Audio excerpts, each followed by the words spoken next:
Salam əziz izləyicilər. Bu videoda sizə təzə dərdiyim təbii böyürtkənlərdən ev üsulu, çox dadlı və faydalı meyvəli yoğurt hazırlayacağam. Süzmə, böyürtkən və azacıq şəkər tozu ilə hazırlanan bu desert həm uşaqlar, həm də böyüklər üçün əla seçimdir. Yığdığım böyürtkənləri təmiz yuduqdan sonra yaxşıca əzirik ki, şirəsini və rəngini tam olaraq versin. Nə qədər yaxşı əzilsə, yoğurtumuzun rəngi və dadı bir o qədər zəngin olacaq. Sonra isə əvvəlcədən hazırladığım ev süzməsini əzilmiş böyürtkänin üzərinə əlavə edirik. Süzmə yoğurda qatı və xüsusi bir qaymaq dadı verəcək. Daha sonra zövqə görə təxminən 5 xörək qaşığı şəkər tozu əlavə edirik. Şəkərin miqdarını böyürtkənin turşuluğuna və öz zövqünüzə görə azaldıb çoxalda bilərsiniz.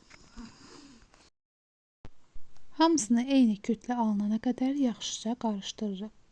Budur, cəmi 3 tərkiblə hazırlanan tam təbii böyürtkənli ev yoğurdumuz hazırdır.